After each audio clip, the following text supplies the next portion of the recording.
All right, everybody. We are going to be getting started in just a few minutes. We opened the room early. We are talking about Sam going skiing for the first time. And so she had to learn how to be able to deal with skiing and then the drinking in Italy. And if anybody, And the food. yeah, the food, any suggestions for amaretto drinks?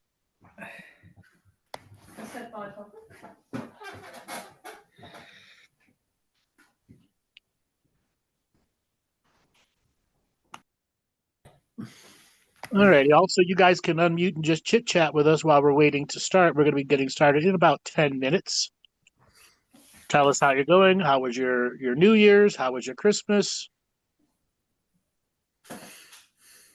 Things are going great for me. I noticed since the new year I'm not sleeping as much, but yeah, trying to make a lot of changes. And yeah, anyway, I'm just breaking the ice. Go ahead, everybody else, throw something out there too.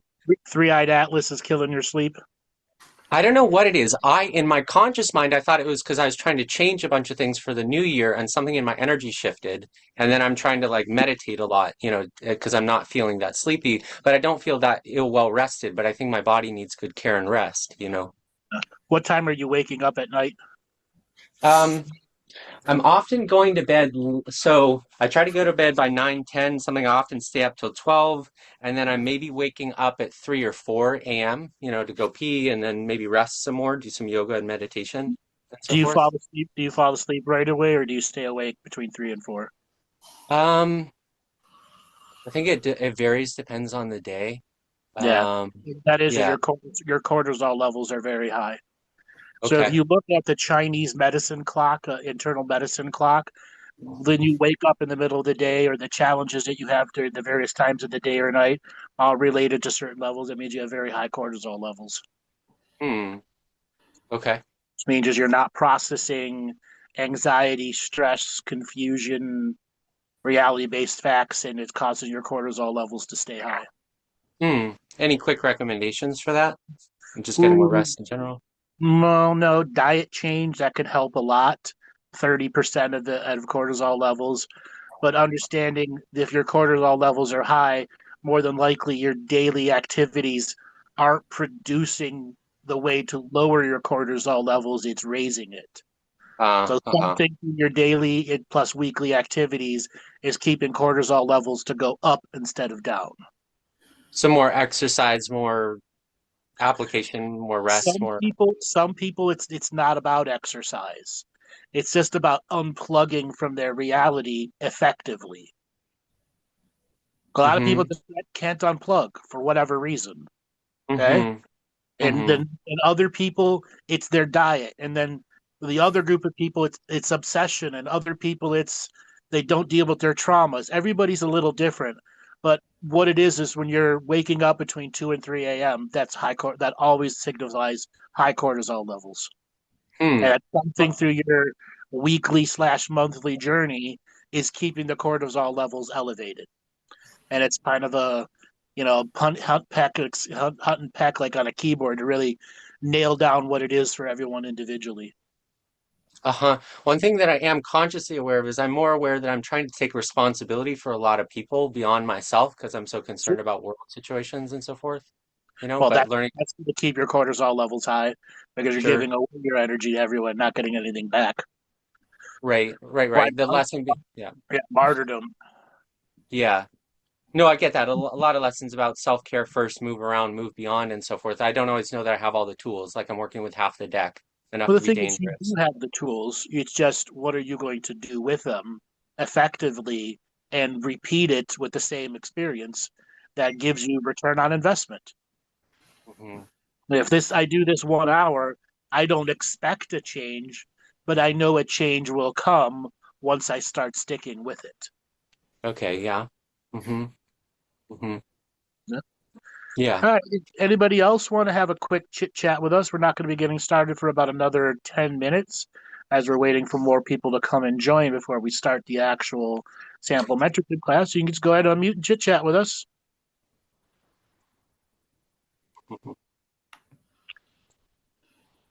You got a bunch Hmm. of tickets today? I didn't try to draw 'em out anything, anyone. It could be anything, any day, any. A joke, whatever. Throw something out. They'll come around. Don't worry. Uh-huh. They're all just sitting there going, I can't unmute. I'm a hermit. If I speak, I won't be a hermit anymore. Hello. Hey, how's it going? Oh, wonderful. How about you guys? Really good. What's new with you? Oh, goodness. Everything. It's a new year. I just wanted to say hi since no one was saying hi. Okay. Well, thanks a lot for coming in and turning on your audio and your video and showing you exist. You've turned in your hermit card today. I did. You are not a hermit. Not technically. No, nope, not anymore. Alfredo, you're hiding over there. We haven't seen you for a while. What's been going on? He's like, I'm not here. I'm pretending.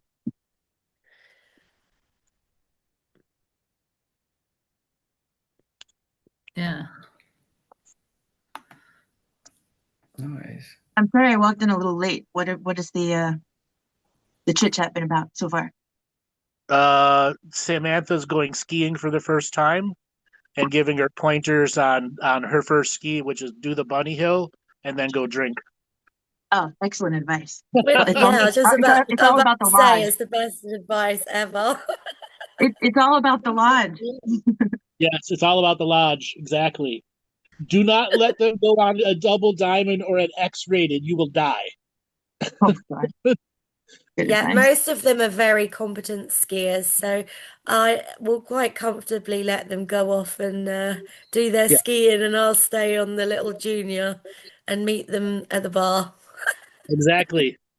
Just do the bunny hill a bunch of times so you learn your basic skills. Work with a ski instructor. They should be free on the bunny hill, and the rest is drink. Yeah, I'm getting free That lessons order. anyway.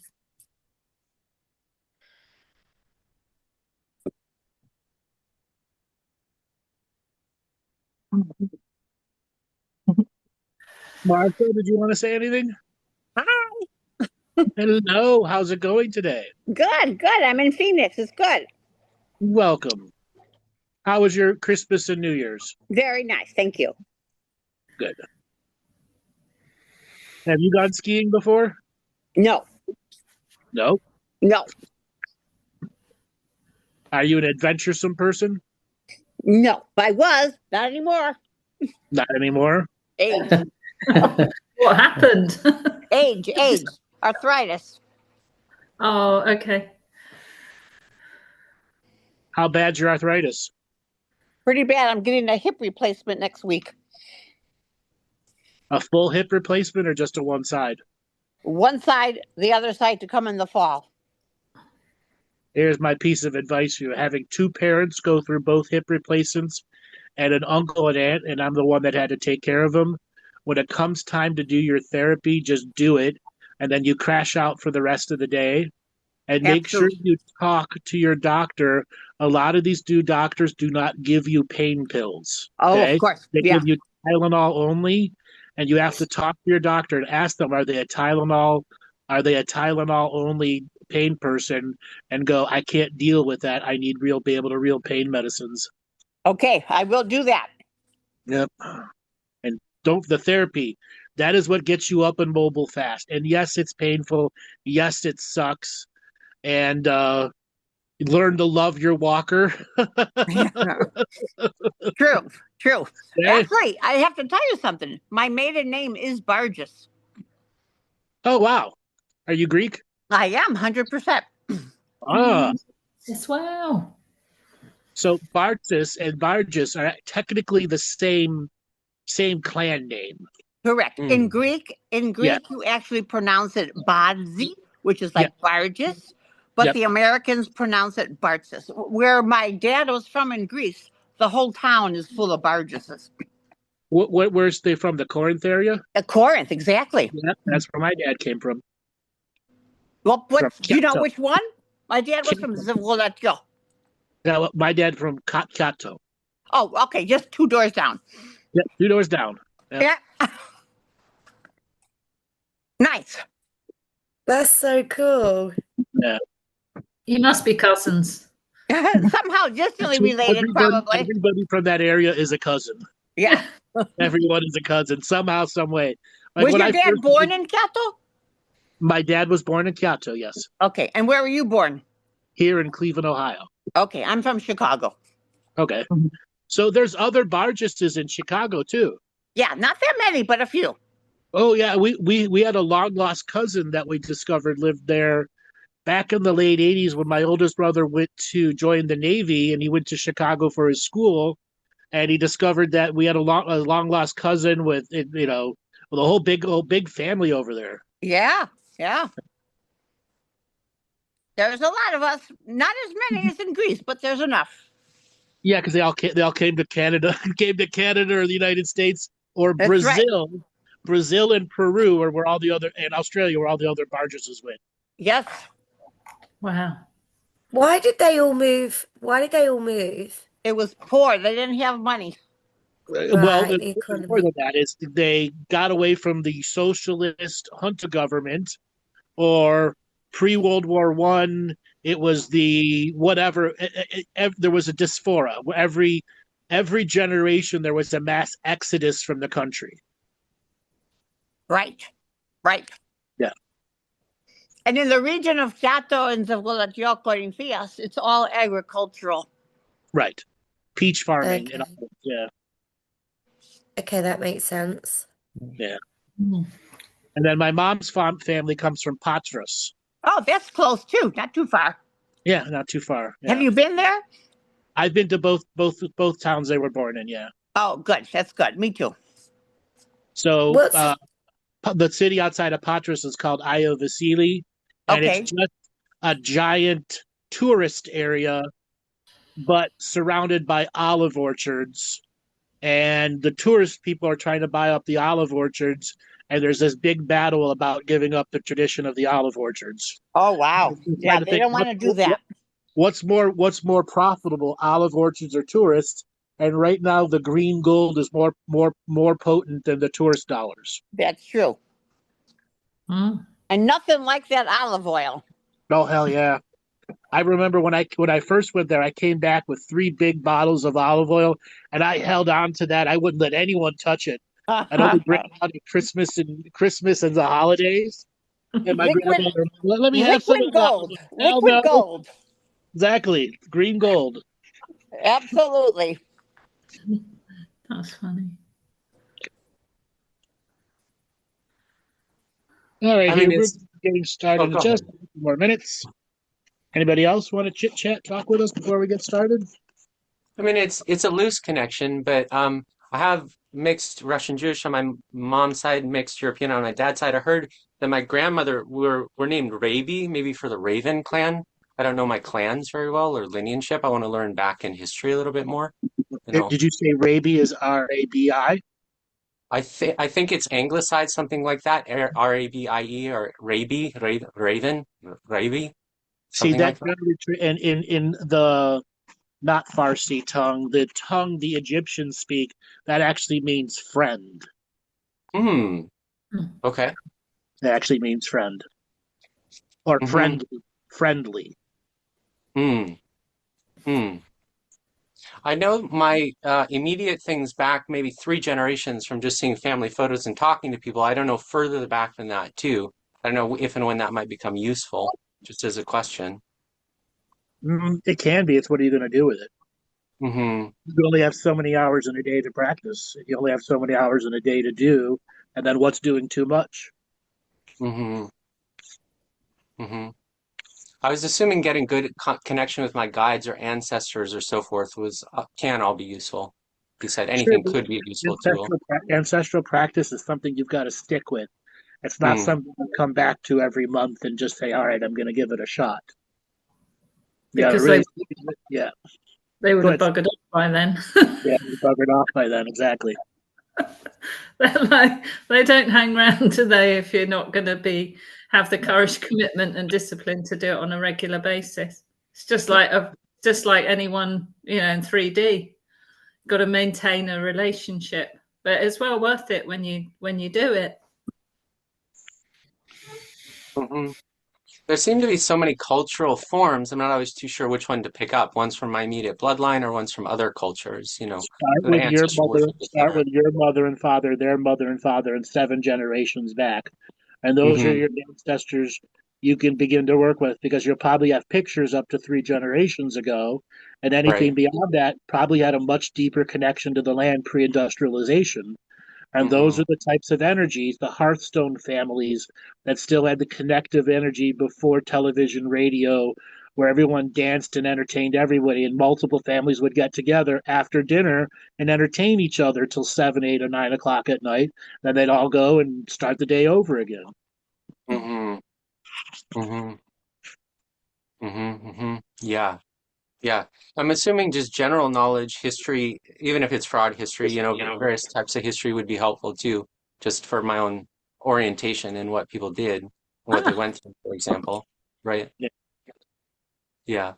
If you do something like ancestry.com, then they actually show you what people were wearing at a particular time. They give you an idea of, society at that time. So you can get a better idea of it. Right. Hmm. Hmm. Hmm. I heard almost always in our guide teams we have at least an ancestor, and probably many multiple other guides too. I don't That, see them all myself, but I that is sense them, that you know. isn't always true. It all Ah. depends what you're ready to open up to. You probably Mm. have a guide that acts as a collective of many other aspects, but they're there to find out what's going to spark your longer term interest, what is truly beneficial from you from guide contact. If you're really unable to connect to guides and guardians, it means there's an aspect of you that's not ready yet. And that's Hmm. why guides and guardians are so challenging to stay communicated with or get things that are not egoic answers. Okay, not everybody's ready for guides. Some people need to go through the fire of the crucible of self change before the guides and guardians are even going to fart in your general direction. Hmm. Now that's because Hmm. previous lifetime karmas have proven as a learning soul there are things that human beings have to go through before they get the candy from the other side. Hmm. Because if you give them the candy early, they beg for it and beg for it and don't do the work to get the candy. Hmm. And they keep eating the same sweet over and again. Right. The instant gratification. Yep. Nothing like challenges to help us grow up if we can face them, maybe kind of a thing, and to be Sure. ready to receive more. Hmm. Yeah. All right, so Hmm. let's get started with today's sample mentorship class. I'm going to be having a full teaching that's going to come a little bit later, but this mentorship class is about asking questions. Questions about practice, about life in general, asking questions, asking questions, asking questions. So, everybody that is here, prepare a question. You could put the question in the chat, you can raise your hand, you can unmute and talk to us. When we work with mentorship, once you open up to me, I can open up to you. Once we open up to each other, the whole people in the room open up to each other. Oftentimes in my mentorship class, when I talk to a person, another person's question is answered. If you guys regularly listen to our Thursday shows, a lot of times you'll hear me talk to somebody, they'll ask a question, and that caller relates to you. The same thing goes on in the mentorship class. Okay. So a lot of times I'll start the mentorship class, find out where people are going, what they're doing with their lives, find out if they have specific questions on the material we did the week before, or if they have unique questions, they've been had a weird ass dream, okay? And they're trying to understand what it means and how it fits into their journey. Sometimes it fits in, sometimes it doesn't. And then there are times it opens a brand new door for everybody that's in the mentorship class. So, Sam, Laura, and Bob, you all have been in mentorship classes, and I believe a couple other people here. Do you want to share what it's like for your experiences being in the mentorship classes? Yeah, I'll start. I can't tell you how much I've grown, how much Andrew has had a lot of patience with me. Just the humility of Andrew because of like of late, I've seen like lots of programs that I had running me, and it's kind of like you go layer by layer by layer, and the importance of like, you know, of all being together and growing together and learning together. And just, it sounds so cliche, but since I've been doing this, I can tell you that I really love myself now. I saw all the sides of myself that I haven't been allowing myself to do that now. I feel the happiest that I've ever been in my life. I've got more in my diary than I've ever had in my diary for a very long time. And the more I've invested in myself, the more I've been rewarded by friends, family, and monetary at work as well. So I can't tell you how beautiful it is and how much I've learned. Okay. So, Sam, can you touch on how important journaling has been for you? Really, really important because it helps me. Like, for instance, only last week I was writing down just experiences that I'd had of like you taught me about something really important about in the when we have these self-created stories, sometimes it can be one word. So remove a word and then it's got no dialogue or meaning.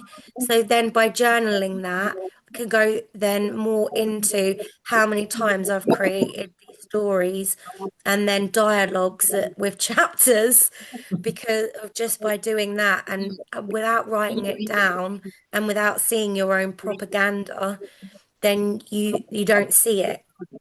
And the importance of being able to go back and reread and see how far and where you've come also, and just the changes, because the change is really important to stop for a moment and look back, in my opinion, at my own changes and how I've grown, just from to give me a different point of view.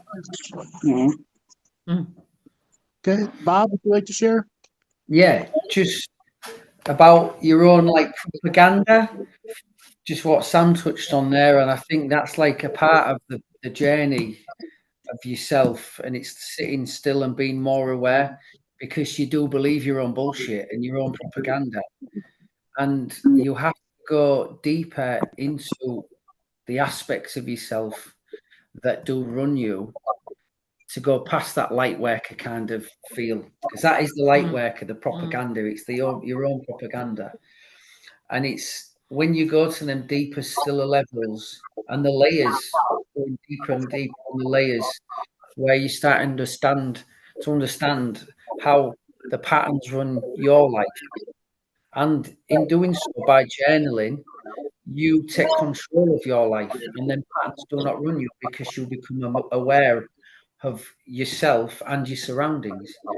So journaling to me, and I'll be honest, I only started journaling about a year ago, fully present with journaling.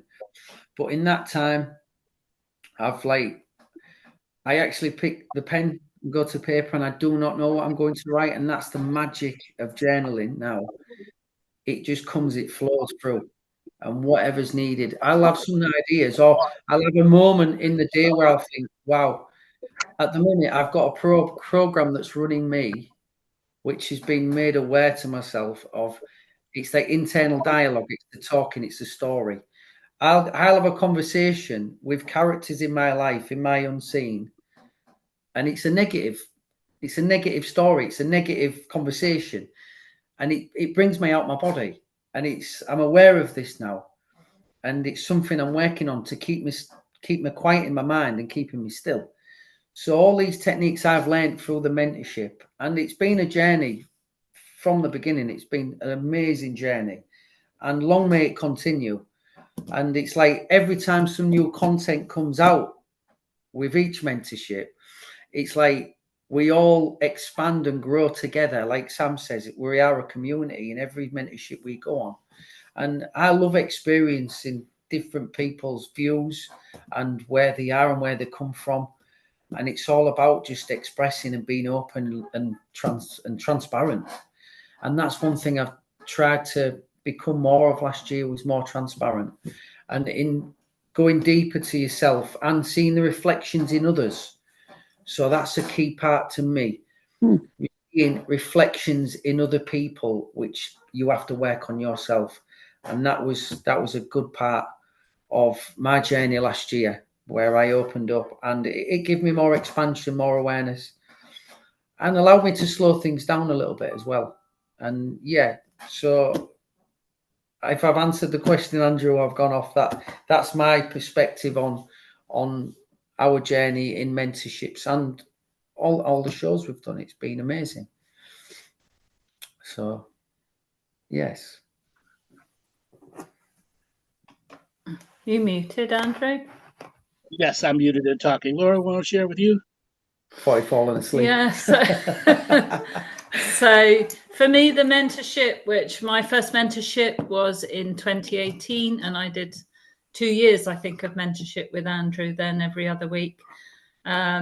It really gave me more than the groundwork to build my own 3D life, how to work with the unseen in a sacred neutral way, and all of this, all these skills and all that you learn, all the tools that he gives you, actually help build your life so it's more grounded, so you can get more out of life. Sam said, in all the different areas of your life, whether it be, you know, relationships or work. Everything he does is not light work or woo-woo. You're able to apply it to every part of your life. But so it helps your 3D life grow, but it's also about your soul's development as well. And it keeps you away, if you can, from the light worker stuff.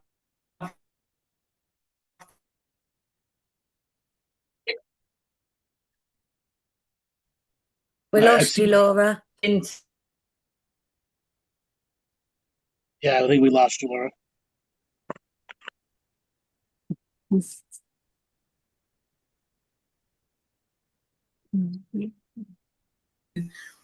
Inner work, your inner development, which both Sam and Bob have said about working on your triggers, working on your programs, all the time, so that you can be more balanced in your life. Because at the end of the day, we're here to experience life on earth and not go off into other realms. I mean, we can do that, and he shows you how to do that safely. But at the end of the day, we're here to be on earth, and let's say to bring what we've learned to earth as well, to develop our own souls and our own journey on earth, to make it a better life for us. And therefore, as we raise our consciousness, as they say, you raise that of those around you. But it actually just helps you become, I mean, let's say, a better person. You have more to contribute.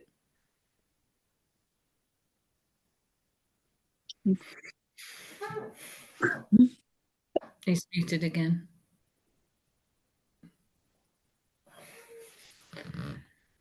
You muted, Andrew. Or have we lost him? Oh, I've lost him. I think we might have lost him. Yeah, we've lost him. It was your turn. Now it's Andrew's turn, Laura. You went out as well. Oh, did He's I? back. Yeah. He's back, maybe. I'm having connection issues. I just had a power failure here. Sorry, guys. Oh, that's interesting. Okay. And then it wouldn't let me switch devices. Hold on one second.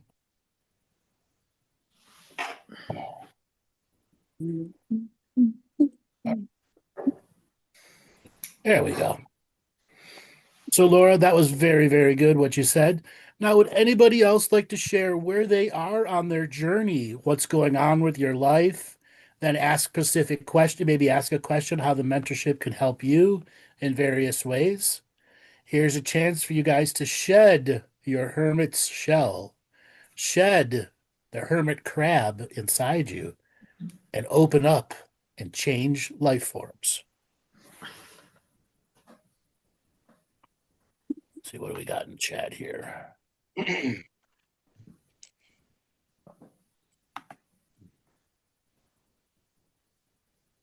Yeah, I threw some things out there. I'm often willing to jump in first. I don't want to take up other people's time too, but I can expound. I threw a number of things in chat as well. I didn't see. I only got when I joined with the new device. I can't see anything from before it.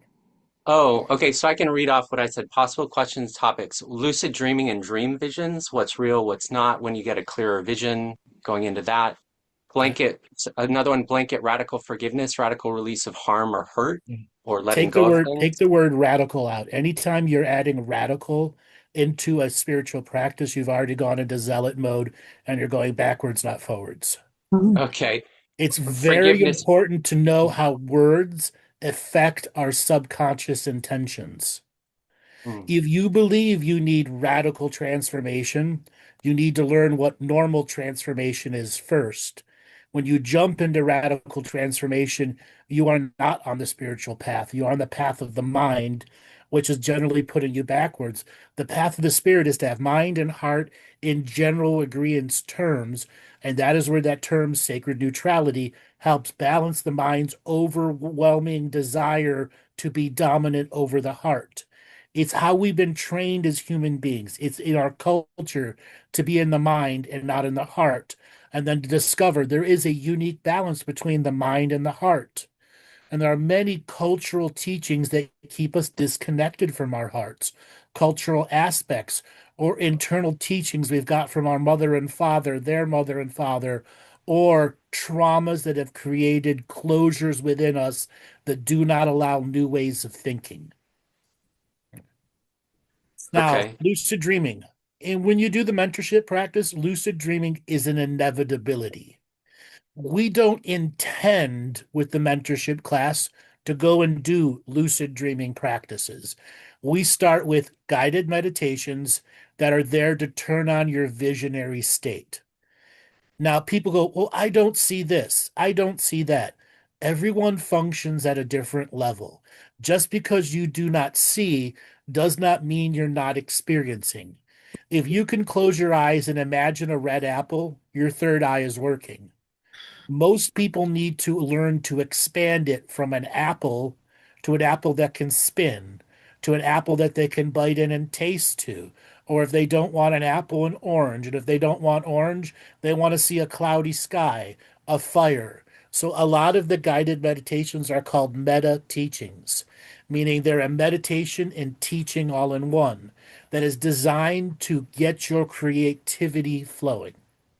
One of the things that I say in the mentorship class all the time is, at what point are you not making it up? Where is that critical tipping point where you believe the guided meditation because you are creating it in your mind? No different than if you were reading a book and the vision from the writer pops into your head. You know what the scenes are, you know what the characters are. And that is learning to exercise your third eye. Most people come with what I call atrophy in their third eye. They just haven't experienced that creative imaginary state where they're going, this isn't real. I'm just making it up. At what point is it not making it up and a guided meditation based in a set of teachings that are there to begin to ingrain into you a different way of thinking and higher creativity? And as I said, lucid dreaming becomes a byproduct of practicing that creative artistic vision nature. Hmm. I mean, I can share for myself. I work with memories. I can have specific memories and I can shift them or change them to some degree, interact in another way. Mm-hmm. I get visuals that are light and so forth. I've stopped remembering my dreams because they seem pretty jumbled at this point. And then there's other ways that I interact, like reading a book, like you said, or looking at a painting and watching it, or watching a movie, and then Yeah. playing with different possibilities of it to see if they can teach or show me something different. Yeah, but if you're constantly looking for teaching and showing, you're not creating. Hmm. And creation at the beginning stages is far more vital than the earned and learned wisdom. The Hmm. earned and learned wisdom is I've learned it, earned it, relearned it, and earned it again. And that's what creates true internal and subconscious applications of the wisdom, which changes our core thought patterns that might be influenced by traumas or innuendos by others that are suddenly affecting us to look this way or that way. And then finding a way to stop the external validation and to thrive on internal validation that is not a propaganda line. Okay. And everybody's asking, what's a propaganda line? You've all listened to the Fox News version or the NBC version. They're presenting a biased perception of the reality. And when we take bias out and we're able to use that sacred neutrality as the observer, we can see information as the totality of it and a flow of information in which we are not attached to the outcome. That's the most vital part of it, not being attached to the outcome. When you take the attachment to the outcome, you begin to neuter aspects of expectation. Expectation creates limitation every single time. And it's so easy to be in the slightest micro amount of expectation and to diffuse a practice or a learned teaching. I mean, I'm thinking when you say creation, like writing my own books, doing something with it myself. I don't know if you want to expound upon that piece of it a little more. Well, that's different. In the form of the mentorship class, you're intentionally exercising your artistic creativity through the guided meditation that is embedded teachings in it. An embedded teaching of how to go into your body, how to have a proper out of body experience that does not put you into the astral world, how to create a safe place where the ancestors can come and visit you, creating a spirit fire in which you can regularly go to and then tell your story to the fire in the visionary state, whether it's out loud or internally, or going through the meditative journey. And then discovering what trust is. Trust is a huge, huge part of healing any aspect of broken faith. Okay, is there anybody else that'd like to come up and ask questions? A bunch of people are unmuted here. I can speak if that's all right. Sure. Go ahead. A while back, you had said the teachings kind of come through even outside of the specific classes. And you know, I had a lot to choose from, and you told me to choose something, and I really valued that, took it to heart, and it made it a lot easier to put focus into one place. But as you say, when you look at something enough, it'll eventually look back. I picked, I think we talked about it one time, a model like round table and kitchen table to like refer to information going in both directions, and just a way to talk about it that wasn't as weird sometimes. And you know, I've worked on it a while now, and I got to the point where it's too much to carry alone. It's good. It's like, it's closed. It's good. It's solid. But now I feel like it's no longer something I can carry alone, which is obviously good timing for it not to be, you know, be alone anymore. But I was just wondering about that, because there's Sure. this is, Here you know, is where you've reached an acceptance that has created wisdom and change in you. Would you agree? I'm not sure I understood actually. So you don't, it's created a wisdom in you, yes or no? Again, I'm so sorry. What has created that? The practice you're talking about, the doing of it, it's created internal wisdom. I'm not tracking. What can we skip to the next point? Okay. So when you practice, you're just talking about practicing that state around the table and you having an internal feeling about it, that it was working for you. Oh no, I'm talking about oh, I see. Okay. There's an internal model and an external model, and what I've been working on is just applying language to make it accessible to discuss how collaborative, you know. That's wisdom. That language is a wisdom. Okay, The next thing is, yes, that it was. then how do we expand that state? Okay. And here is where the meta teachings have like one meditation teaching. A lot of them are quite long in the mentorship class if you're going to take level 1. I think the longest one's like 21 pages and the shortest one's about 9. Oh. They're meant as endurance challenges. So many people on the journey they may have very high capacity, but very low endurance. And that's why I made the mentorship class to challenge you at the endurance level, to stay at the higher frequency for longer than 3 or 5 minutes. Our modern world is broken down to 90-second sound bites, at most 2, 3 minutes of this, and then they drop off and a new subject matter comes, which engages curiosity learning versus reality learning. And reality learning is what we want to tap into when we're able to stick with a subject matter that has many sub-subject matters within them. Example, one of the meditation teachings is about connecting the various chakra points through a visionary set that brings you into the finality, or you're bringing an intense red non-anger frequency with you, which is to help you reconnect to the red world we live in. We live in the world of the red energy. That's the reality of what we see, what we feel. Yes, there are all these other colors here, but when we're able to reset our whole chakra system to be deeply attuned with this red energy, we get more life force flowing through us, and we're able to raise our endurance. And the challenge of that particular meditation teaching is going through visualization process of how the crown connects to the third eye, how it connects to the throat, how it connects to the solar plexus, how it connects to the sacrum, how it connects to the root, and then back upwards because it's a continuous flow. There's another one where it's talking your journey to Sacred Mountain, where you're learning how to row on a boat, get to a particular island that has the Grove of the Patriarchs and the Grove of the Matriarchs in it, a very sacred energy. And then you go through the journey of making your base camp. What do you have in your base camp? And challenging you to give that stuff all the things you need in that guided meditation and the added creativity until you go to the top of Sacred Mountain and tell the universe you're alive. Now, that particular teaching connects to another teaching where you learn how to turn on the golden tube of light around you that helps you enter non-astral travel. Sam or Laura or Bob, do you guys want to talk about that part? How that golden tube has changed your way you do things?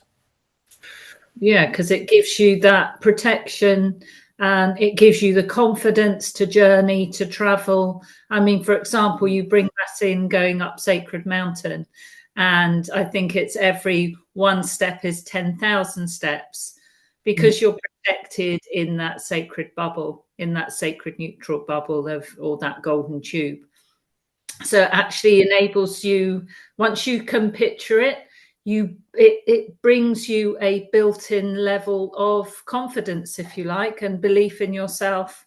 I mean, the Sacred Mountain one, there's many that we've used it on, aren't there? You know, we use the golden tube when we go out, place pieces of ourselves in the north and south and so on, when we journey towards the sun. But once you've taught us those basics, you can then use it in everyday life. And I've used it with many things, going into the future and going into the past, knowing that my belief in the golden tube gives me the protection of my ancestors or whatever it is you believe that protects you, my own protection, in fact. I actually went there last night. I did a little trance journey. I woke up about 3 o'clock in the morning, and obviously something was niggling me, or it was a program or something. And I decided, it just happened. I got in a little boat, started rowing away, and then ended up in a river, and then just started walking. I could feel the sand on my feet, and it was the masculine. It was the Grove of the Matriarchs, and that's what I needed. And I went to a little fire. It wasn't on the top of the mountain. It was just inside the mountain, and I sat there, and obviously, and it was an aspect of myself and a younger aspect that came, and I had a conversation with this younger self, and it was more a check-in, a communication, what was going on. I asked my younger self more questions to speak up, to be more engaging, and then it's the love that you've got connection with yourself, and that part that needs to be And worked on. the key there is you believed in that energy enough that manifested the safe space which different aspects of you could come into, which is getting back to what I talked about earlier. The more you practice the use of that third eye through the visualization, the more trust you can have with the environment internally in you that allows challenging aspects of you to come forward and not shock you at their presence. And also, yeah, the more you practice these techniques and allow your younger self to come and speak more, it's like you get this communication and this bond, and it's not just you saying I am here for you, what's going on, and having all the speaking and all the talking. It's allowing that other aspect to shine and allow that shadow or whatever it is that needs to be transmuted and processed and come through to speak. And yeah, it's a beautiful technique. Well, it gives you that internal trust, doesn't it, Andrew? Yes. You trust And yourself. and how do you define that internal trust? How do you earn it, learn it, relearn it, earn it again, and learn it again? Just like repetition. Yep. Keep doing it, keep practicing it in many different forms, so you can recognize what's you and what's not you. When you're being hijacked, when something isn't you, when other programs within you are playing you. And that just takes practice, and feeling into that feeling of what it feels like when it's actually you or another version of you that's come forward. And that just takes, it really does, it takes that practice to gain your own self-trust, your own belief. And to be tender with yourself when you start seeing that.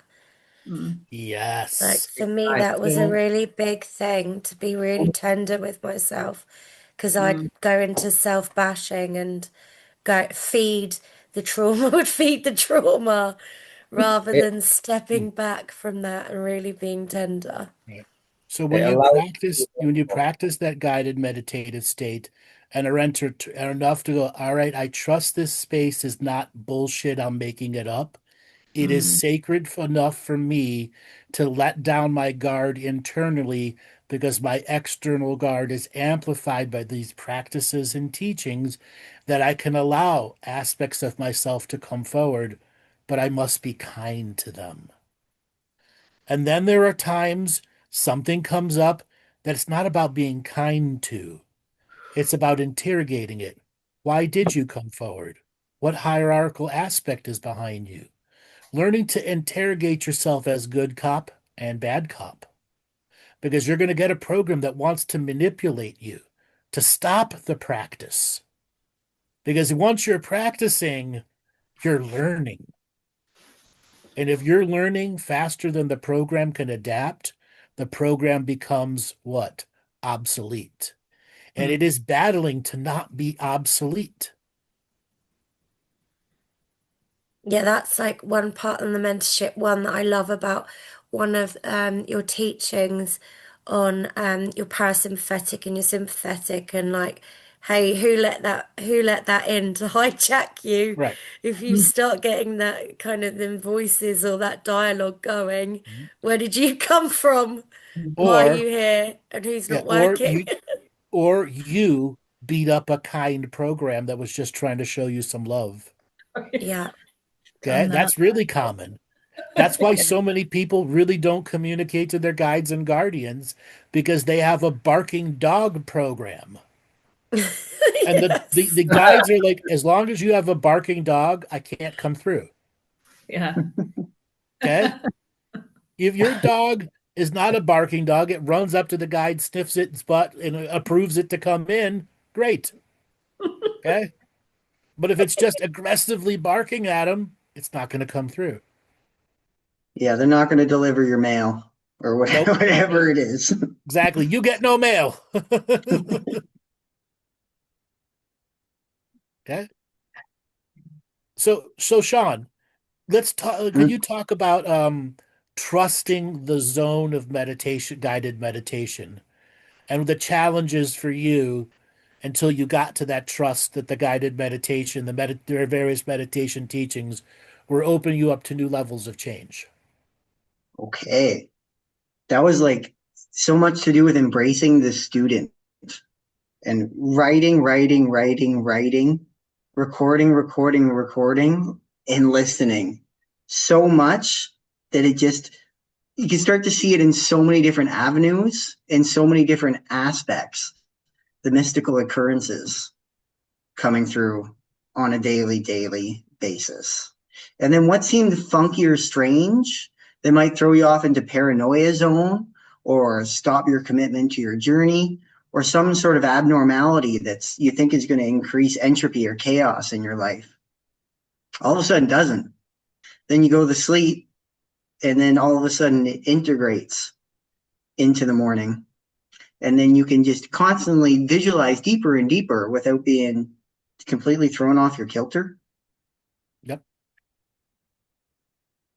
All right. Does anybody else have any questions that they'd like to ask here? Come on, come out of your chicken zone. Turn your hermit card in.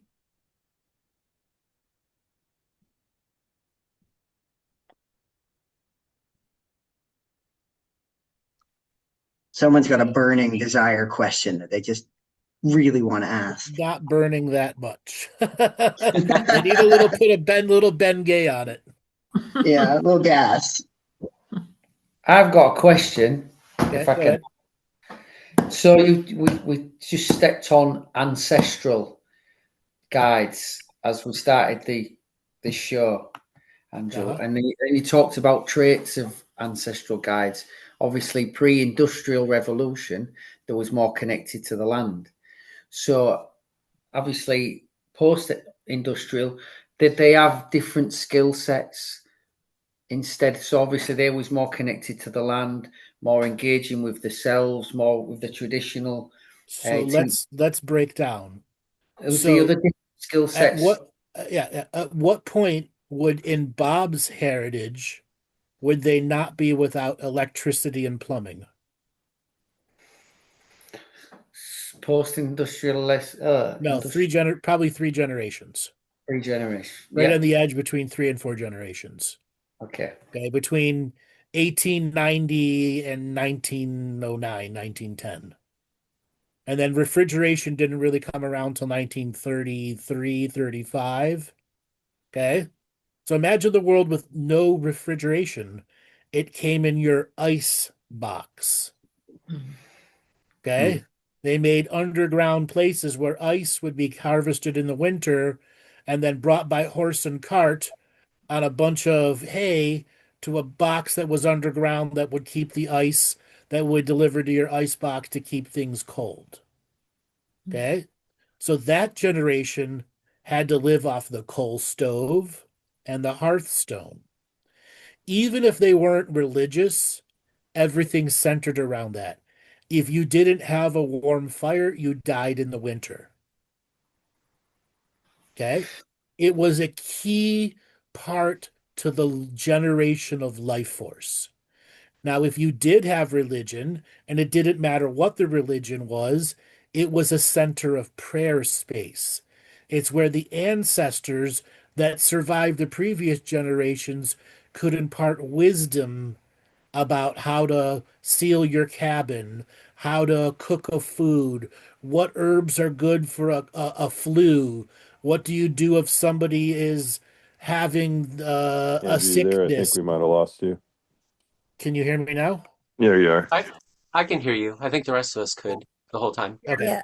We could hear you. Yeah. Okay, so the different ancestors can come through, and so go and get this herb and this root and make a tea for the fever. Okay? Or it's time to go see a doctor. Many ancestors would say that. Go to the doctor. Okay? It's the avenue and the space in which ancestors could speak. That's that hearthstone. Now, hearthstone isn't just the cooking area, it's the whole fire area. Okay? And then many ancestors, their animals lived indoors with them. Why? Because they generated heat and it was protection for you and them. And Bob, that was just 120 years ago. Yeah. So Okay? obviously that's the skills they possessed when Innate, because they grew up on them. They also had no television, no internet. What did they do? For dinner, everyone would have their dinner, and your next door neighbor and maybe another next door neighbor would come over after dinner when with some leftovers. One would do a dance show, one would do a comedy show, one would do a singing, they do prayer circles, and then they'd all go home. And that's how community stayed connected through the expression of skills. So nobody was a depressed millennial with no friends. Everyone had a skill they could come through that was encouraged to come through. Yeah, your fiddle is great, and this guy likes to take your fiddle and tell stupid stories. Okay? And that was culture. We don't have that, do we? That's what I'm saying. Is there another set of skills after that kind of industrial Connection to the land? I Is can there- walk on the land and I know when the storm is coming Yeah. versus we have to call the weather guy. And this pattern will go back generation to generation. Generations. It's Another the one. same The pattern. animals, right? The animals are in trouble and they're telling us something. I wake up out of a dead sleep, pick up the shotgun, and go find the coyote trying to kill the cow. Okay? That also went into dark spirits, separate of superstition. Oftentimes, the animals would tell you there's a negative spirit coming after your family. Get up and do something about it. Okay? Star watching. Let's just take the religious aspect out. What does star watching do? Creativity. What's kind? Watching the stars. Why did they see a hunter in the sky or a ram? When we look up, we just see a pattern of stars. It was their super creativity. They were doing that on a regular basis. Cloud watching, long distance endurance walking, because most people didn't have a horse. If you had a horse back in the old days, that was like equivalent of having your own private jet. Okay? So that's because they're expensive and they require endless maintenance. So it's a deeper lens of DNA. So they're using their technology. Right. It's coming. So we have lost that as a species now. It's Correct. it's the. And this is that term, regaining natural living, which so much of the mentorship and so much of all the other teachings is rediscovering that in a part of you. Yeah. Reawakening. Neat. We're kind of looking at all the tethers of shared experiences that we've had or our ancestors haven't had, and kind of looking at it through that lens. And then how do I incorporate it into my life today? Practicality. Exactly. Yeah. If you can't have an outdoor fire, you have a stove and a pot of water, and that's the same concept. It's just being transmuted differently. Even if it's an electric stove, you are creating heat that is creating steam. That is the same engine as a fire. So in going back your ancestral heritage, right back 7 generations, you're expanding your unseen awareness, really, because it's You're all the allowing those ancestors to be present in your sacred moments without them being obnoxious, but to be there and learn friendships with them, break bread with them, invite them to your telling to stories to the fire, invite them to be a part of your prayers so they can co-creatively pray with you. Prayer was a central aspect of our ancestors, separate of whatever religion was. They prayed 10 times the volume that we all do, maybe even 100 times the volume. They were right on the edge of being the living prayer. Okay? And what's the living prayer? What is coming out of my heart is what is in my mind, and my mind and my heart agree more together than they disagree. I love doing prayer, connecting the heart and mind coherence. The joy of prayer, that was innate within them. Now it's like pulling teeth to get people to practice prayer on their own and to get joy with it. But that's partly why they prayed, isn't it? So that us of the future would pray and have that connection with them, so that they would not be forgotten and they would have relevance in the now. Also, they had a lot more threat of looming death than we did. Listen, one bout of dysentery, you were dead. Yeah. Okay? One high fever, your kid died. Yeah. One long winter night where it's minus 15 degrees out and you didn't fix your ceiling cabin and some of your family members would die of cold. You didn't harvest enough food. They died of starvation. Okay? Or the neighbors came by and stole all your shit. And you did nothing to defend yourself. Okay? Or the barbarians came out of the mountains. Or in your UK terms, they landed on the island with a bunch of boats and invaded. Yeah. Laura, are you worried about the Norsemen invading your country now? No. No. Okay? Am I worrying about a barbarian coming through the Ohio Valley and killing people?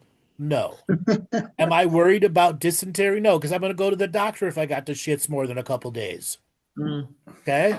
I have a fever. I have ways to serve that. We don't have those challenges. We have the fucked up internet, information overload, conspiracy theories, governments that are just eating away all the value of everybody's independence, corporations that are constantly stealing from you, jobs that give you no benefits whatsoever. So lack of like communities and neighbors and friendships. Right. Just total isolation, isn't it? Yes. It's just isolation. like in fight and flight mode of being safe in the house. Okay. Does anybody else here have any questions so far? This has been an example of what can go on in a mentorship class. You ask a question, you get an answer. Bob asked about ancestors, and we're able to expand on it. Not every question has got to relate to the material that's in the mentorship class. The mentorship class is there for you to practice long before the classes end. It is through repetition, learning, earning, relearning, and earning again do you get the subtle aspects of the trusting the space to allow different aspects of yourself out to come in and learn from, or to go, that's a negative aspect within me, and I must learn to let it go. It's amazing what happens when Bob asks a question. He answered my question. Yes. And like I started formulating a question and it was starting to like morph into that and answering what I was thinking, which is awesome. Happens all the time in these classes. It happens all the times in the mentorship classes. Because what I was thinking, I was just trying to see, we realize how fire is so important. we're talking hearthstones, and kind of just seeing like the sleeping dream and how it integrates everything that we've accumulated during the day, during the waking dream.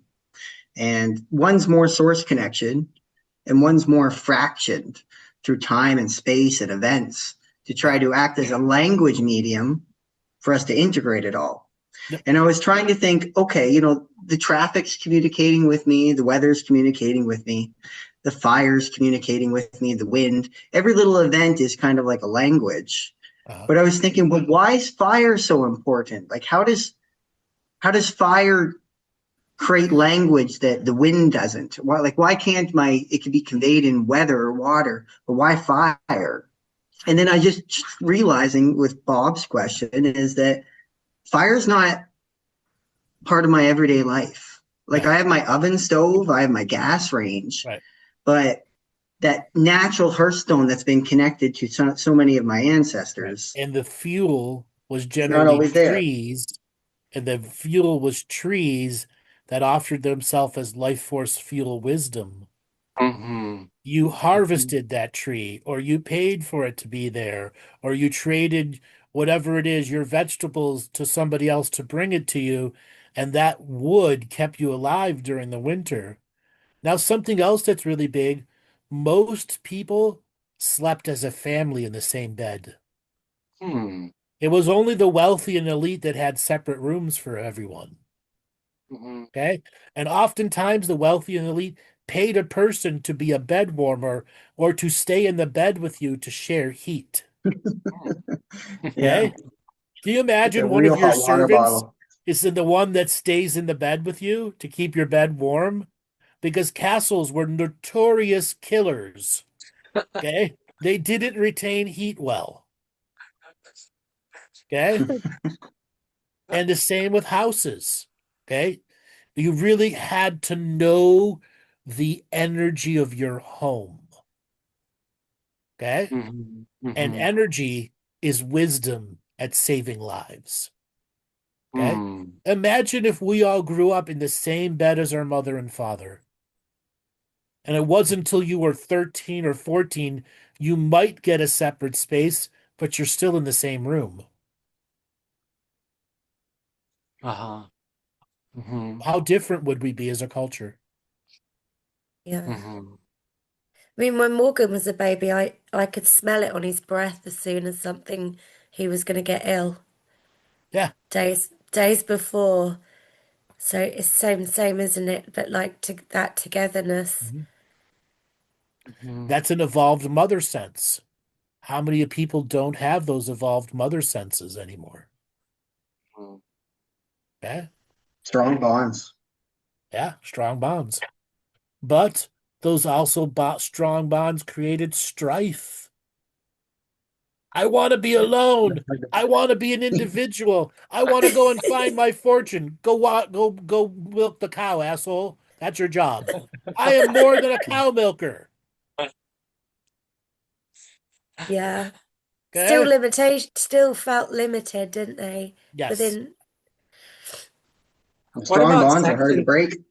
yeah. What about sex and sexuality and finding mates and having your own room for that as opposed to the family? I understand the family compound being a very stable unit, for example. That's That's something that why comes to mind. most kids and family members made out in the hay bales.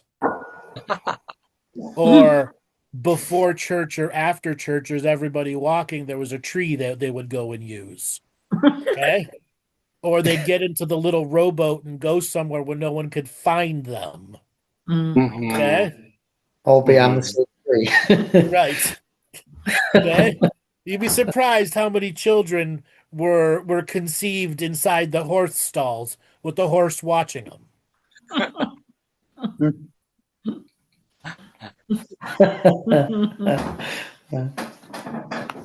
Yeah. It's quite What about beautiful as well at the same time, isn't it? Yeah. Anywhere you get alone Yeah. with some All right. animals. So we're going to move on to the next part, the teaching part. All right. So, Joel, I have given you a link to the surrender teaching. Can you put that into the chat room? And I'm going to require a volunteer. I'd happily volunteer. I've already spoken up if someone else wants to. That's fine. If you want to volunteer, that's fine. Okay, cool. So if you look in the chat room, you're going to see a link to a document. In the chat, sorry, in the chat? Chat. 1 second here. Hold on. Joe hasn't put it in there yet. Yeah. There you go. Okay. Yep, a Google Doc, opening it now. Surrender. Surrendering to the process, a journey of spiritual. So take a pause. Take a pause. Okay. Now, the key to this is to not read fast. Okay. All of the meditation teachings are do not read fast. The most important thing is to understand when you're reading these meditation teachings, your body has to be able to hear what you're saying. If your body is not able to hear it, there's not enough coherent heart space in your words to make learning a big difference. Okay? So when you're speaking, I want you to see yourself speaking as a projection to a crowd of you. Okay? And yes, everyone else is a part of this coherent field. Okay? So the key is to read slow, not painfully slow, but also allow yourself to points where you speed up and slow down, but to also play with the words. If at any point you become emotional, don't stop it. Embrace it. There are many triggers throughout these teachings that help growth. Okay? So as you're reading this, I'm going to give you instructions, like maybe a couple paragraphs in, I'll have you pause and ask you what you're feeling or what your experience you're going through, and I'll give you different instructions of how to continue to read. Now, for everybody out there, sit back and relax and just understand here is a way to enter the shared frequencies of these teachings and to allow yourself to go through the opening of trust in the teachings, the words, the frequencies that it's creating. Okay? So, Jonah, as you go to read this, make sure your body is hearing it. That's the lower tones of your personal expression. I've noticed when I've spoken to you, you like to use higher tones, and that's just part of your personality. But just for the beginning, try staying in that lower tone of your expression. Right. So just if I'm understanding, I think I'm trying to speak rapidly sometimes to convey information, but I can also work on like slowing it down, see if I can get a deeper resonance, pausing more. And the endurance of going through it. Okay. Okay. All right. So this is about 5 pages, this particular document. So it'll probably take you about 14, 15 minutes to go through. Okay. So maintain the lower frequency. All right, everybody else sit back, relax, turn yourself on to mute. And as you go, I will give you instructions. Remember, your body has to hear these words. And that's when you know you're in that coherent space. Okay, go ahead when you're ready. Okay, thank you. So, yeah, as you said, I'm open to your coaching and guidance in the background. And this is a reading of Surrendering to the Process, a journey of trust, growth, and spiritual awakening. And I guess I'm just taking it that I'm speaking to myself and all myselves, and you all are audience too. Yep. Oh, sorry, it switched. Good morning, radiant seekers, brave navigators of life's unpredictable tides, and warriors who have wrestled with the illusions of control. Today, here and now, we gather to embrace a truth as ancient as the stars and as vital as the breath in our lungs, the art of surrendering to the process. This is not a call to surrender your power, but to unleash it. Not a descent into defeat, but a rise into freedom. Surrender is the quiet courage to release the reins, to trust the unfolding of life's grand design, and to align with the rhythm and rhythms of the universe. It is the key that unlocks the doors to your deepest potential, the bridge that connects your soul to the infinite. Take a pause. What are you feeling as you just started into that? little bit of shakiness in my lungs. To do it at time, if I had a lot more time, I'd even do it even slower and let the pauses all sink in and try to feel for the audience that they're sinking in Then let too. yourself go slower when you go back to read. Okay? Okay. Go ahead and Okay. start where you left off. In this journey, we will explore many forms of surrender, each a unique note in the symphony of existence. We will contrast surrender with the shadow of overvigilance, which breeds anxiety and paranoid schisms, splits, pulling us away from peace.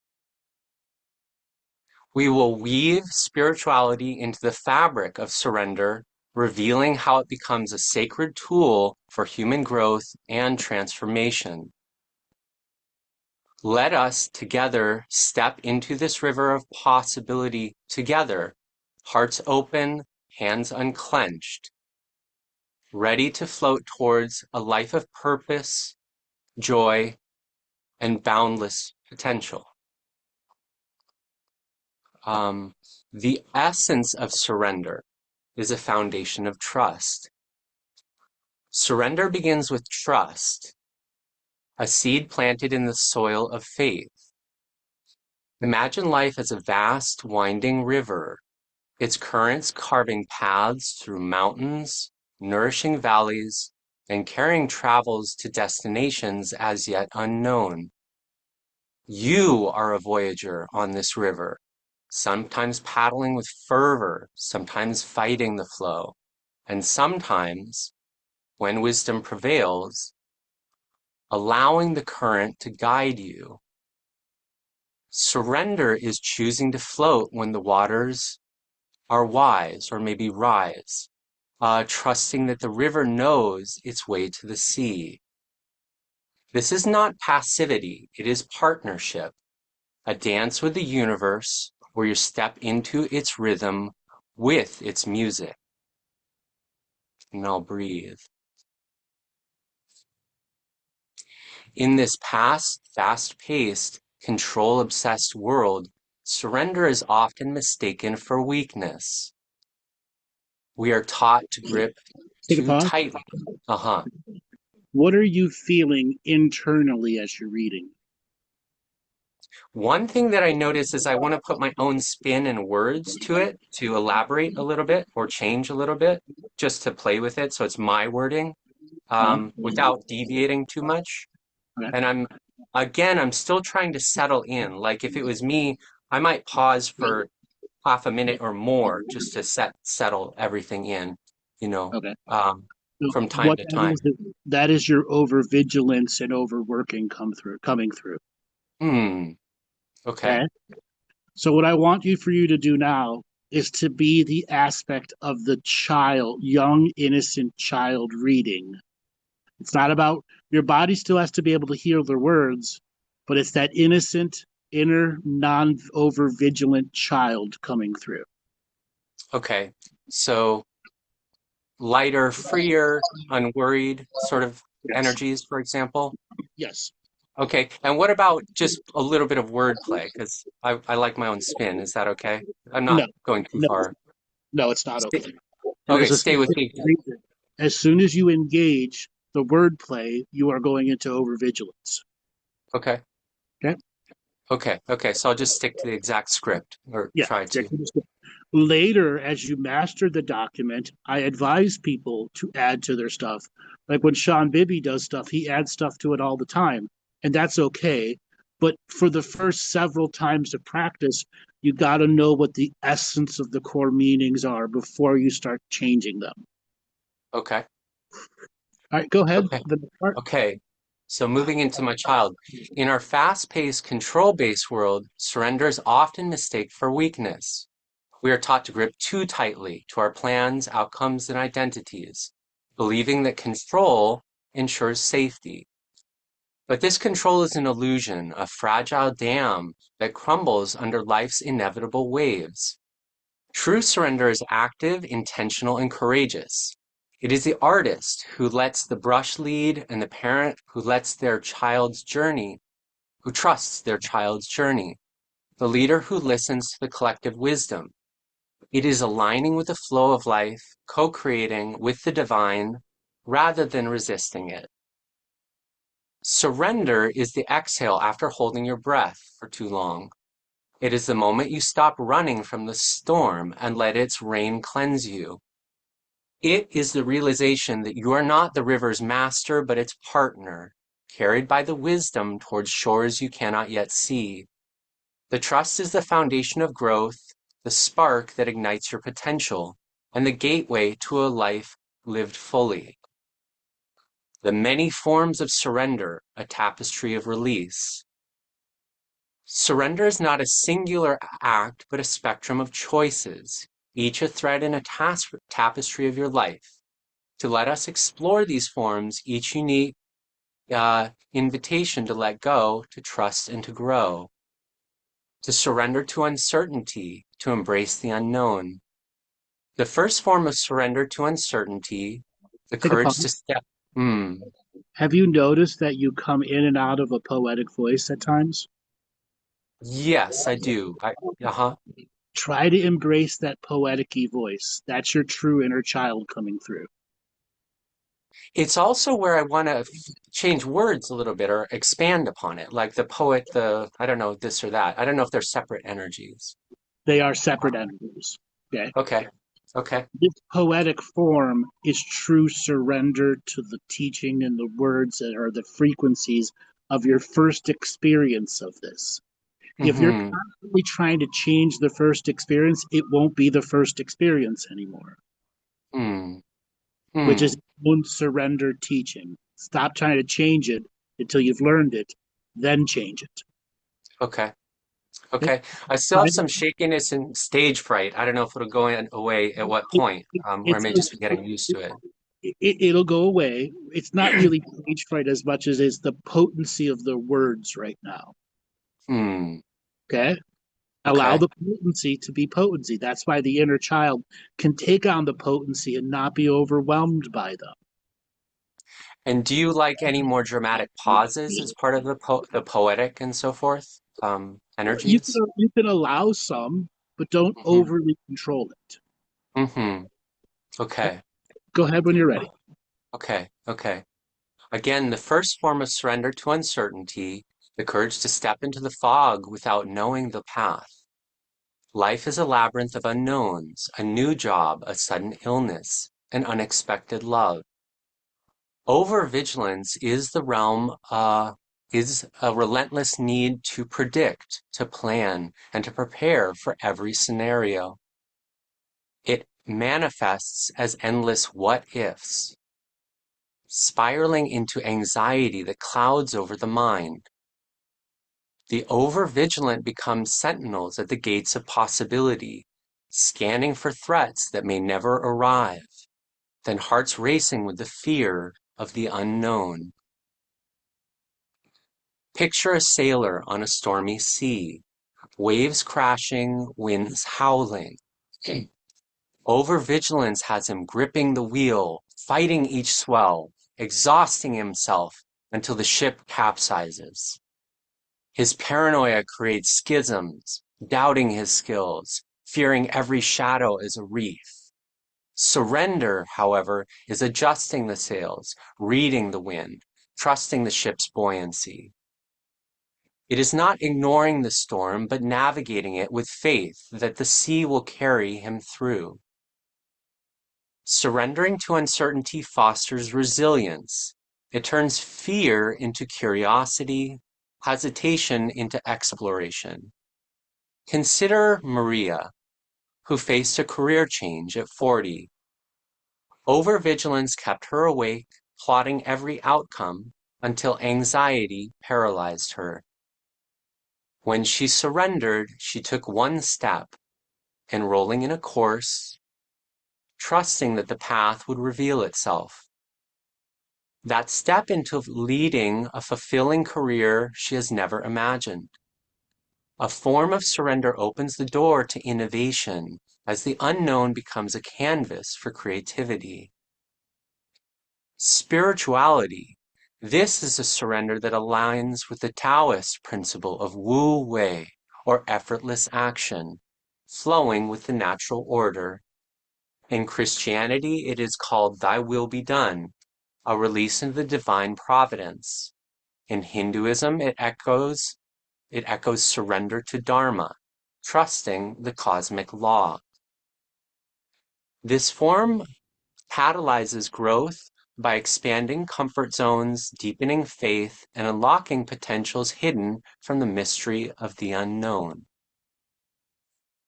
The surrender to emotions, allowing the heart's tide. Surrender to emotions is permitting feelings to rise and fall like ocean tides, without suppression or control. We often resist pain, anger, or grief, fearing that they will overwhelm us. Overvigilance here becomes a prison guard, locking emotions away, creating paranoid schisms, doubting our stability, and fearing that we are too much. This repression fuels anxiety, and unexpressed feelings fester, erupting in unexpected ways. Imagine emotions as a symphony, each note a part of the soul's song. Overvigilance is the conductor who silences dissonant chords, creating a flat, lifeless tune. The result is emotional burnout, a disconnection from the self. Surrender is letting the music play, feeling the crescendo of joy, lament of sorrow, trusting the composition's harmony. It is crying when grief calls, laughing when joy bubbles, raging when injustice burns. Consider Hamal, who buried his grief, after losing his friend, fearing it would consume him. Overvigilance turned his sorrow into anxiety, haunting his nights. When he surrendered, he journaled his pain, wept openly, and found peace in the release. This form heals old wounds, fosters empathy, and builds authenticity, and allows us to connect deeply with others. Spiritually, surrender connects to Buddhist mindfulness, observing emotions without attachment, leading to liberation. In Sufism, it is the whirling dervish, surrendering to the divine love through ecstatic motion. In indigenous traditions, it is honoring the heart's rhythm as part of the earth's pulse. For growth, it enhances emotional intelligence, strengthening relationships and self-awareness, propelling us towards our highest potential. Surrender to relationships, releasing attachment. Surrender in relationships means releasing the need to control others, allowing love to flow freely. Overvigilance breeds jealousy, constant checking, paranoid fears of betrayal. It creates schisms, trust erodes, intimacy fades, and anxiety dominates as we cling to those we love, fearing their loss. Visualize a garden of relationships. Overvigilance is the gardener who prunes obsessively, stifling growth, paranoid about the weed that may never sprout. Surrender is providing soil, water, and sun, trusting each plant to bloom in its own way. It is loving without possession, supporting without dictating. Take Elena, who feared a partner's independence, checking their messages, anxious about abandonment. Surrender means trusting their bond, communicating openly, and letting love breathe. This nurtured mutual respect, deepening their connection. This form of surrender fosters vulnerability, teaching us to love courageously. Spiritually, it mirrors the Hindu concept of aparigraha, non-attachment, freeing us from possessiveness from spiritual liberation. In Christianity, it is loving as Christ loved, without conditions. In Native American traditions, it is harmony with the circle of life, surrendering to communal bonds. This drives growth by cultivating compassion, building trust, and unlocking relational potentials. And I'll just pause for a moment if you want to say anything, Andrew, or shall I just keep going? Just keep going. You're doing good. You're maintaining good frequency. Good. Okay. Surrendering to failure, learning from the fall. Surrender is failure to embrace setbacks as teachers, not as enemies. Overvigilance leads to perfectionism, replaying mistakes, paranoid about future errors. Anxiety paralyzes, preventing risks, creating schisms beyond our aspirations and actions. Think of the phoenix in its nest. Overvigilance keeps it grounded, fearing the fire of failure. Surrender lets it burn and rise anew, stronger for it. Failure becomes a mentor, guiding us towards wisdom. Consider Lee, who avoided new projects after a failed startup, haunted by paranoid fears of repeating mistakes. Surrendering, he analyzed his errors, took a small step, a new venture, and succeeded. This type of form builds resilience, turning defeats into lessons. Spiritually, it resonates with Islamic tawakkul, a trust in Allah after effort, transforming failure into faith. In shamanism, it is surrendering to spirit guides for wisdom. In Buddhism, it is accepting impermanence, learning from change. This unlocks potential by reframing failure as growth. Surrendering to the body, honoring natural rhythms. Surrendering to the body is listening to its signals, resting when tired, moving when energized. Overvigilance ignores fatigue, pushing through, paranoid about weakness. This leads to burnout, health anxieties, schisms between the mind and body. Envision a tree in a forest. Overvigilance causes constant growth, weakening roots. Surrender follows seasons, resting in the winter, blooming in the spring. It is sleeping when exhausted, eating when hungry, dancing when alive. Take Sophia, who worked through exhaustion, fearing she'd fall behind, her anxiety spiking. Surrendering, she prioritized rest, listening to her body, and found renewed energy. This promotes health and balance. Spiritually, it aligns with yoga's ahimsa, non-violence to the self, surrendering to prana's flow. In indigenous practices, it attunes to earth cycles. In Taoism, it is harmony with the body's qi. This enhances physical potential, supporting overall growth. Now, surrendering to creativity, following the muse. Surrendering to creativity is yielding to inspiration without forcing outcomes. Overvigilance critiques every stroke, paranoid about imperfection, breeding anxiety and creative blocks. Picture a river of ideas. Overvigilance dams it, causing stagnation. Surrender lets it flow, birthing masterpieces.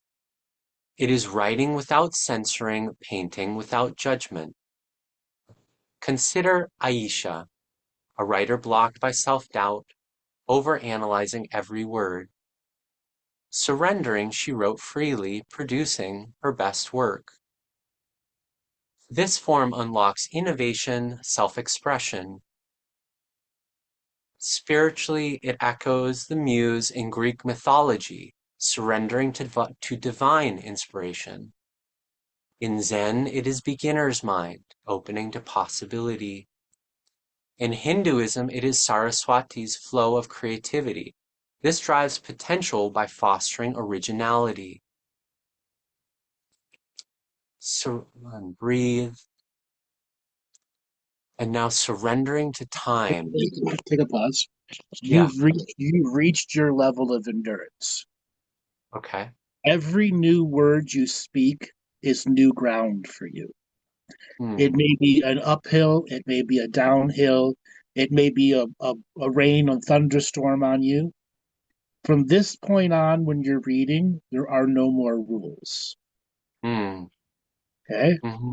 And surrender to the no rules. And go ahead when you're ready. Okay. Quickly, I'm aware of like lightheadedness, grounded, and again, like aware of my audience, but I can let it go. Let it all go. Surrender to time. Patience is the process. Surrendering to time is life's timing, not rushing.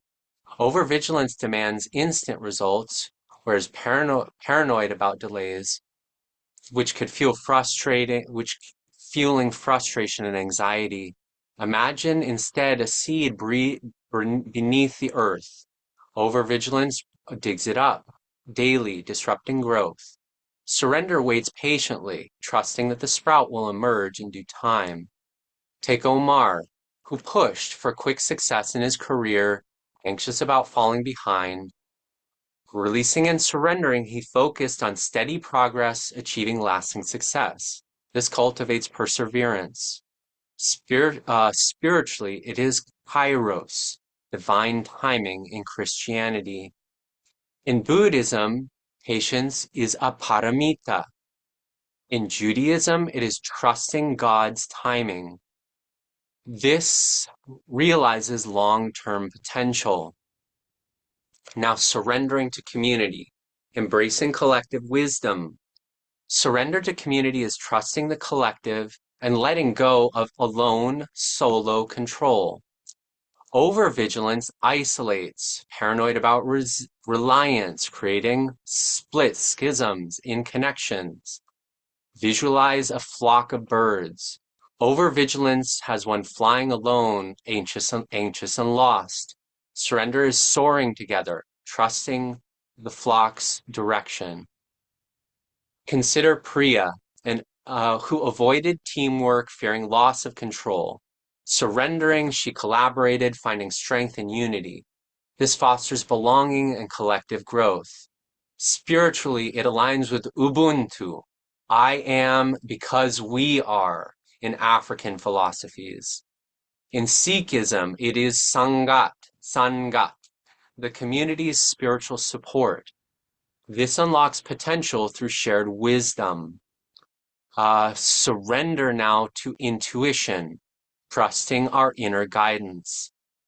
Surrender to intuition is following our inner voice without overthinking. Overvigilance can doubt instincts, paranoid about errors, and leading to indecisions. Picture a compass in a storm. Overvigilance questions its needle, stalling the progress. Surrender trusts its direction, guiding you through.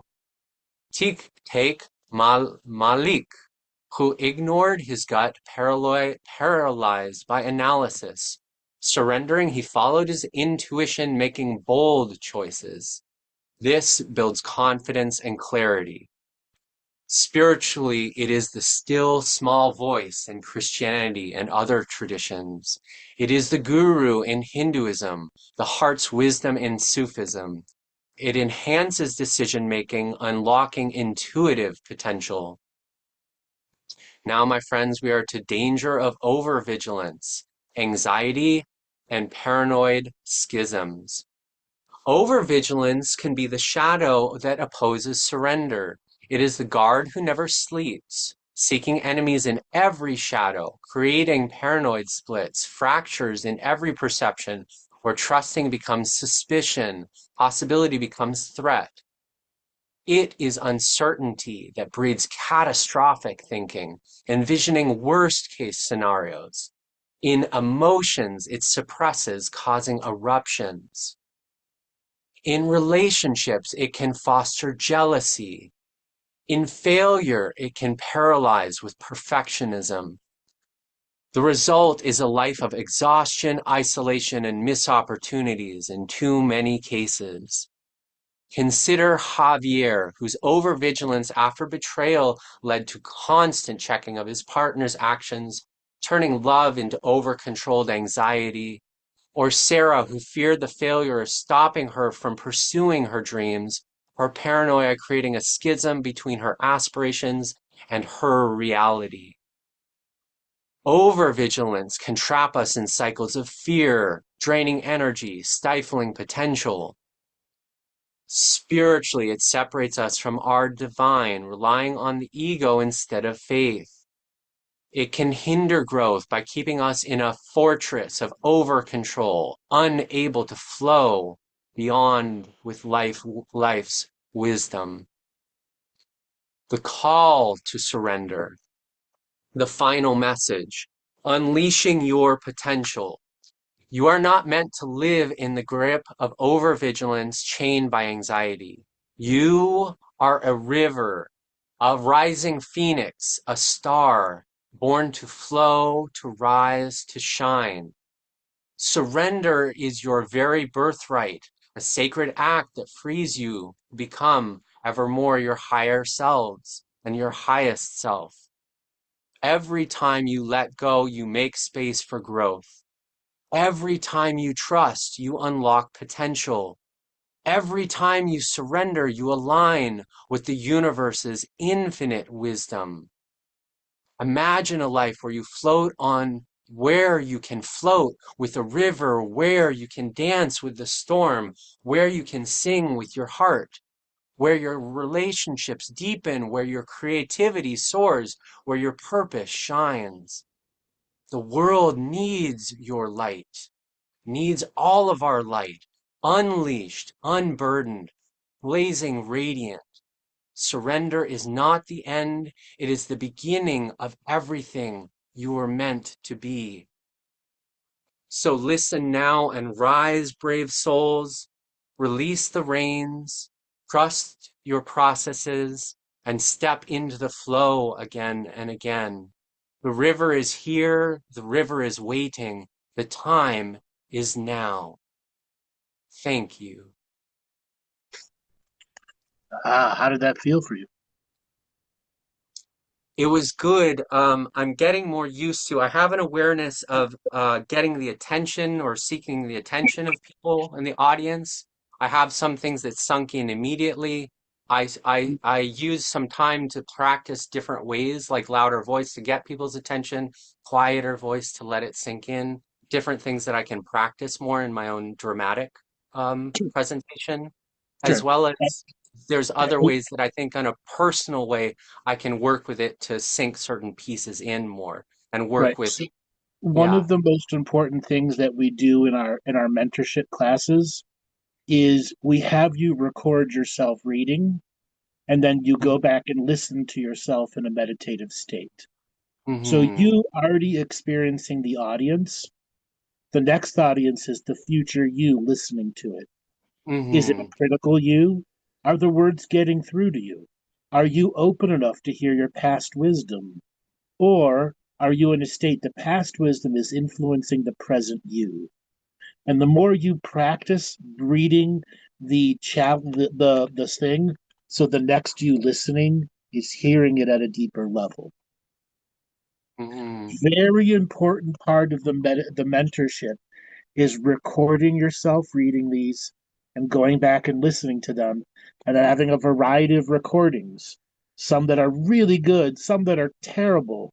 So you see your progression through the challenges of getting through to yourself. I could imagine in my mind's eye, I get light visuals. Like I assembled, the audience was mostly my past, present, future selves of myself. And then you were the outer audience, everyone else. Yeah. If I was working with myself, I could talk one-on-one or to them more immediately, though I was aware that maybe there are other people listening. So again, I was projecting to the audience where I could take it as a more personal practice of projecting to my various members of myself first. Maybe as a Correct. foundation is Right. what I'm hearing. Yes. Mm-hmm. And essentially for this class, you had a balance between your body hearing it and the rest of the audience, which you did a Mm-hmm. great job. But Mm-hmm. once you reach the end of your endurance, okay, which was about 9 minutes, Mm-hmm. okay, that literally is your no matter what all the other practices, for you to maintain 9 full minutes is saying, this is the next growth stage. Can I get it up to 12? Can I get it up to 20? Can I get it up to an hour? And the meditation teachings help you go through that journey. Because every time you listen to it, you are also going through the journey of endurance, of taking it in and amplifying it within you. Mm-hmm. My feeling was again to slow down, which is like allows sinking into me and allowing like gathering up of strength, not just burst, Absolutely. but again. Absolutely. Mm-hmm. I do recommend that people try painfully slow. Mm-hmm. Okay. And then after you've gone through the creative ups and downs and ins and outs, practice it in an accent. Mm-hmm. Something that's completely foreign to you, like a Southern accent or a British accent. Hold on a second. I want to go to some other people. Would anybody else like to share their experience of what they heard or what Jonah was reading, or ask questions on the nature of the topics? Did anything trigger you?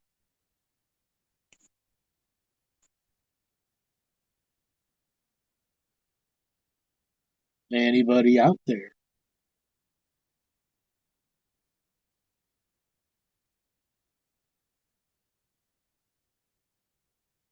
Cricket. Cricket? Exactly. I was just going to say, Jonah, I really appreciated that. And for me personally, in how I was able to receive it more, was when you slowed right down and you got like in that real childlike poetic voice, and it was just the rhythm that you got in was just really beautiful and potent. And thank you so much for reading that, and for your courage. And it was brilliant. Thank you. Okay. Anybody else would like to share their experience? Ask questions about the content they just heard? This is what the mentorship class is about, your chance to ask questions. Share your unique experiences.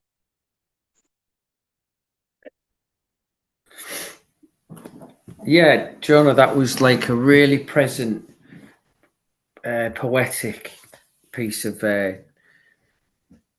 experience. That it was really good. I went into a little trance, and just the words as you slowed it down and went into that poetic state. It's like when Angel stopped and said, "Slow it down so they can enter your body." I actually did the same process. So I allowed that to go into my body. And then I realized that the overvigilance and this theme is exactly the programs I'm actually working on now. So everything that's gone on today on this teaching is the program I'm actually working on, and the actual trance I went into last night when I went into the Grove of the Matriarchs. So it's just a beautiful, it's the synchronicities, like Sean said. There's so many synchronicities and so much magic that's involved in these mentorships. So yeah, it was a beautiful read. I really appreciate that, and just a lot of things came to the surface then. So yeah, it's good. Right. Yeah, Jonah, you read that so well, because you've not read that before. None of us have seen this before. So as a new or potentially new mentorship student, to come in and read that as well as you did. And then in the very last section, I felt that big heart connection. And I know you added a few extra words, but by then it felt that flowed really well, because you were really feeling the actual teaching. And I think that the last section particularly was really powerful and really projected well. It was really well read. Yeah. As soon as I taught you how to ride the horse, you learned how to artistically ride the horse. That's Mhm. why in the beginning, it's not about changing it, it's embracing it until you can become artistic with it. Mm.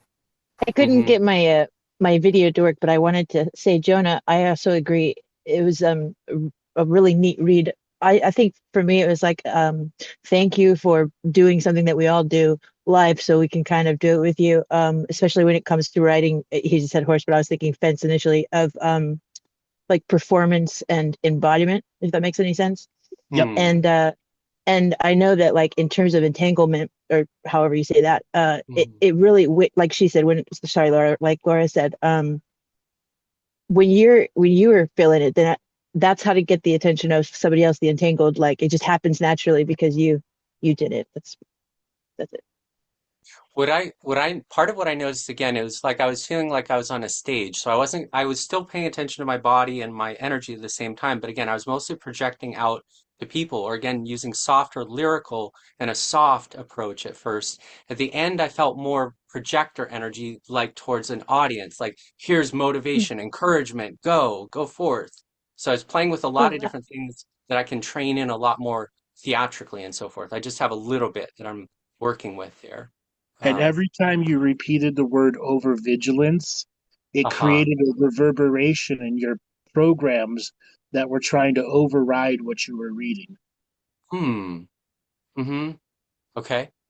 I Okay? did notice like I wanted to change schism or other things, or I felt like it was authentic creative flow to say it can, it's this, it's that. That's me adding my gentleness or my spin on it, you know. But that's my That's what thought I said. about it. Once you learn to ride the horse, you did. The Mm-hmm. afterwards is the artistic riding. There are Mm-hmm. certain words and forms in these meditation teachings that are meant to trigger a specific frequency that activates programs behind us. There are other Mm-hmm. people who literally cannot add a change of the word. Sean Mm-hmm. Vivi, are you here? Yeah, I'm right here. Can you add about how you'd like to do your changes in it versus reading what's there? You know what happens now? Yeah. I just reading it and it's like I'm almost seeing different text in my mind and it just jumps off the page and I just read it because the materials became so familiar that it can Right. just rearrange itself. Mm-hmm. Mm-hmm. Or The it's repetition. like a future Oh, and go ahead. past talk. Oh, sorry. There's like a future and past talk that's going on in the present moment. And it's kind of like you like taking in the entire paragraph at one time and it's just you already understand the concept. So you can just, oh, that's not what I want to say. I want to say this today. And it kind of makes its way in. Mm-hmm. Mm-hmm. And by the way, Jonah, just with that, like I could really feel the amplification of focus while you were Mm. reading it. Just all the eyes and the energy. And Mm-hmm. yeah, it Mm-hmm. made a whole bunch of parts of me when in my meditation, just energy centers that I don't really feel, just twitch and move and just Mm. do little Mm-hmm. things. Good. Good. Mm-hmm. Would anybody else like to share their experiences, their feelings, their thoughts on what the teaching that Jonah read? Mm. Mm. Nope. Mm-hmm. Alrighty. Then we are going to call it the end to the sample mentorship class. If you guys would like to join the mentorship, it begins next Friday for level 3, and then it is every other Saturday for level 1 and level 2. You must be, if you've not done level 1, you have to do level 1 to be able to get to level 2 to get to level 3. Level 3 is the ongoing teachings. There are a couple people in here who've already taken level 1 and 2. When you sign up, you will get one free session that comes with the mentorship class, and that session lasts as long as you want. So you could wait a year if you wanted to do it. You don't have to use it during the time of the mentorship. It is there for you to help yourself go through the change. And this new class, you'll get three 2-hour classes that are every other week, and you'll be going through the various teachings. Level 1 is the standard mentorship, level 2 is the expanded, and 3 is the ongoing. This is a chance for you to embrace the greater journey. So if you're signing up for level 1, included in level 1 is the 6-week online course, Living the Mystical Life Daily. You will also get full access to that. And there are a lot of teachings that have commonalities in the mentorship class. And that is there for you as a resource to continue your journey. When the mentorship journey ends, your private journey begins. So use that time with the mentorship to ask questions, inquire, learn from other people's journeys. Jonah, you were a great teacher to everyone today. Even though a lot of people are quiet, they in their own way got something from the way that you were able to read it. And everybody's individuality adds to the greater collective whole. Okay? All right, everybody, please sign up for the mentorship class. I look forward to seeing you all there and helping you on your journey of creating the universal hope, frequency, freedom, and love for all beings. All right, Joel, take us away.